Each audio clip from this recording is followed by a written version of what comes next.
បាទជំរាបសួរអ្នកដែលកំពុងតែរៀនភាសាជប៉ុនទាំងអស់គ្នាហ្នឹងហើយអ្នកទាំងអស់គ្នាដោយសារតែយើងបានរៀន Hiragana ចប់ហើយយើងនិយាយពីនេះពីនោះអំពីប្រទេសជប៉ុនតិចទៅហ្នឹងហើយអ្នកទាំងអស់គ្នាខ្ញុំចង់ប្រាប់អ្នកទាំងអស់គ្នាថាប្រទេសជប៉ុនណាជាលក្ខណៈប្រទេសមួយគេថាធ្វើអីជាប្រព័ន្ធហ្នឹងមានថាម៉េចអ្នកណាចេះអីអ្នកនោះចេះនឹងដែរនិយាយពីចំណេះដឹងទូទៅណាយើងអត់និយាយពីរឿងថ្នាក់ទៀបថ្នាក់ខ្ពស់ទេយើងចំណេះដឹងទូទៅហ្នឹងហើយអញ្ចឹងថ្ងៃមួយក៏ខ្ញុំបានជួបជាមួយនឹងមេជួបជាមួយអ្នកនៅកន្លែងធ្វើការអញ្ចឹងណាគាត់ថាចុះមិនបានខ្មែរយើងសរសេរអក្សរដាក់សភៅវាអញ្ចឹងពួកជប៉ុនគេសរសេរគឺដាក់សភៅឲ្យត្រង់ដល់ពេលខ្ញុំទៅវិញគាត់ថាមិនមែនតែខ្ញុំមួយណាខ្ញុំក៏គិតវិភាគអីចឹងណាដល់ទៅពេលគ្នាខ្ញុំសិស្សប្អូនខ្ញុំពួកម៉ាក់ខ្ញុំមកធ្វើការជាមួយគ្នាក៏មើលឃើញគាត់ថាគាត់សរសេរសភៅគឺដាក់វាទៅប្រឆិតដែរអញ្ចឹងខ្ញុំក៏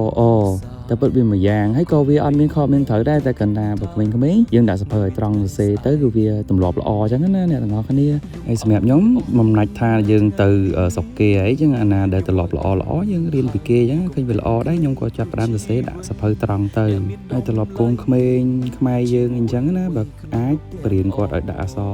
ដាក់សភៅត្រង់អញ្ចឹងទៅក៏វាល្អដែរហើយចុះអ្នកដែលទាំងអស់គ្នាកំពុងតែមើលវិញដាក់សភៅវាក៏សភៅត្រង់